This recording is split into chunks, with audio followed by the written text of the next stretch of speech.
Fala aí, galera. Professor Cláudio falando, tudo bem? Tudo bem com vocês? Bom, hoje eu vou falar um pouquinho da formação da Grécia Antiga para vocês. Como surgiu esse país de grande influência nas sociedades modernas e contemporâneas, considerado o berço da democracia, né? A Grécia é considerada o berço da democracia. Então a Grécia é localizada basicamente dividida em três regiões, que é na Grécia continental, ao sul da Península Balcânica, a Grécia insular, formada pelas ilhas do Mar Egeu e Jônico, e a Grécia asiática, que é uma região longa, faixa de terra situada na Ásia Menor. Então, politicamente, a Grécia viveu quatro períodos politicamente falando: a monarquia, a oligarquia e a tirania e a democracia, né? Foram quatro fases. Então, ela é influenciada por uma civilização que vai se formar próximo à ilha de Creta. Ali vai formar, a sociedade grega vai ser influenciada ali por essa sociedade que vai se formar ali na ilha de Creta, próximo ao Mar Egeu, né? A mesma ilha de Creta, aquela do Minotauro, onde viveu um homem com cabeça de touro e rabo também de touro. Essa é a ilha de Creta que eu me refiro.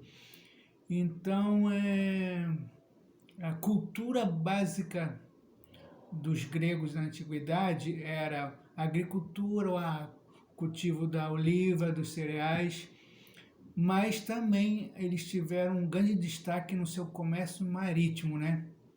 O comércio marítimo também vai ter grande influência na sua formação.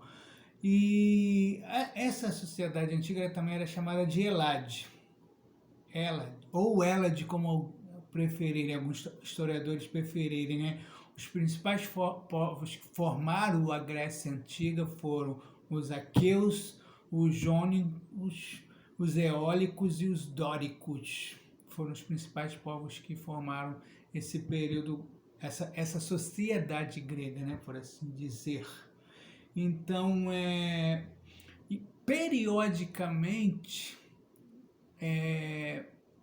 ela foi dividida em quatro períodos periodicamente, periodizando a história, dividindo a história da Grécia Antiga em períodos. Ela foi dividida em quatro períodos históricos, né? O período pré-homérico, que é o período que vai se formar, vai começar a formação desse povo antigo, né? A formação dessa sociedade na antiguidade. Esses povos que eu acabei de citar para vocês: os aqueus, os jônicos, os eólicos e os dóricos. Proximamente também lá na ilha de Creta, que é uma das maiores ilhas próximo ao Mar Egeu. Então, o período pré-homérico, que vai do ano 20 ao ano 12 antes de Cristo, é claro, né? Que vai ser a formação basicamente dessa sociedade. Vai começar a se constituir, se configurar essa sociedade. O período homérico. Por que período pré-homérico? Porque é referência ao poeta homérico, né? Antes da existência do Homero, do conhecimento de Homero, né? Esse período é denominado pré-homérico, né? É o período da formação da Grécia Antiga. E a partir de Homero, no século XII, né? Até o século VIII, aí é o período homérico, é o período onde ele relata alguns acontecimentos, a Ilíada e a Odisseia, né? Que relata a Guerra de Troia. A Ilíada relata a Guerra de Troia, né? Aquela famosa Guerra de Troia, que também é uma mitologia grega, né? Onde o príncipe Paris teria roubado a princesa Helena, ou a rainha Helena, como preferirem, do rei Menelau, e aí ele vai o Menelau vai chamar o Paris, né, o príncipe Paris, para um duelo, aí acaba o seu irmão Heitor se envolvendo nesse duelo, acho que tem até na Netflix, se eu não me engano, eu vou fazer uma propaganda. Então, e aí o que acontece? E aí o Heitor acaba comprando o barulho, né, do Paris. E aí, nesse período dessa tentativa do rei Menelau ir buscar a sua amada, acontece algumas batalhas onde o Heitor vai, o irmão do Paris, vai e mata em uma dessas batalhas o companheiro do Aquiles, que era um grande guerreiro grego, né? Ele nunca quis participar, defender o Menelau, está brigando por alguma coisa em defesa do Menelau. Ele era um guerreiro que tinha os seus soldados, ele era autônomo, né? Ele não gostava de estar representando o governo. E aí o Heitor vai e mata o companheiro do Aquiles, achando que era o Aquiles. E aí vai dar ruim, porque que acontece? O Aquiles vai chamar o Heitor para o duelo. E aí o Aquiles vai, consegue matar o Heitor, né, no duelo, e sai arrastando ele por boa parte do território, e ele acaba mesmo com o Heitor de tanta raiva que ele ficou do Heitor por ele ter matado o seu companheiro, o Pátroco, que era primo dele também, eles eram muito próximos um do outro, entendeu? Após o período homérico, tem um período arcaico que marca o surgimento das cidades a polis, né? As primeiras cidades eram chamadas de Elades ou Elade. Então, no período arcaico vai marcar o surgimento das cidades-estados, o surgimento das cidades mesmo consolidada, formada, unificada. As principais cidades-estados vão ser Atenas e Esparta. E nós vamos falar um pouquinho delas mais à frente.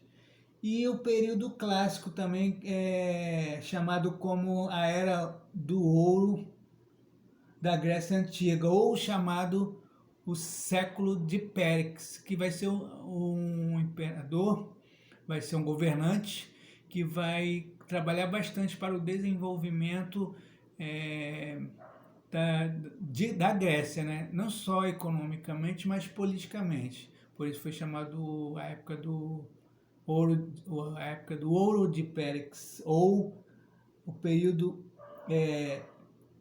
de ouro da era Périx, tá entendendo? E logo após esse período vai ser denominado período helenístico. O que foi o período helenístico? Vai ser o período onde um dos príncipes da Macedônia, o Alexandre o Grande, ele vai dominar a cultura grega, né? E vai fazer uma junção naturalmente dessa cultura grega junto com a cultura asiática do continente do Oriente. Ele era um militar, ele era guerreiro, né? Estava sempre em combate, e ele era um conquistador. Ele vai sair conquistando, não só vai ter o controle sobre a Grécia, mas também boa parte do Oriente. E aí ele vai haver essa junção dessas culturas, desses povos conquistados, que vai ser denominada pelos grandes historiadores de período helenístico, que foi o período que o Alexandre o Grande vai ter o controle sobre essa cultura grega e as culturas orientais, fazendo a junção de como se fosse apenas uma cultura. Então, a primeira organização social passou a ser o chamado oikos, uma grande família que era composta por pais, primos, avós e seus dependentes, seus bens como casas, terras, animais. A produção era voltada para a subsistência, o que era o que sobrava era acumulado pelo chefe. E o poder do chefe do oiko, essa formação social, o chefe do oiko, com o passar do tempo, ele vai se tornando muito poderoso, né? Ele vai se tornar uma pessoa poderosa. Então, esse poder que foi surgindo naturalmente, ele passa a governar por uma assembleia de guerreiros, representantes de cada oiko, de cada segmento familiar. E quando ele passa a administrar esse grupo, essas pessoas, auxiliado por essas assembleias, naturalmente vai estar surgindo uma nova forma de organização, que vai ser as chamadas cidades-estados. E as principais cidades-estados vão ser Atenas e Esparta. Uma vai priorizar o investimento educacional, cultural, vai investir na educação, na cultura daquela sociedade. E outra vai investir na questão militar. O militarismo vai ser uma cidade-estado que vai priorizar o investimento militar, tá bom? Ou seja, desde cedo as crianças, os homens e até as mulheres vão ser preparadas para serem fortes, para poder dar luz a um homem saudável, né? Então Esparta vai ter essa característica de ser uma cidade-estado militar, mas sobre essas duas cidades nós vamos falar mais adiante em outro vídeo, tá ok? Um forte abraço e até a próxima.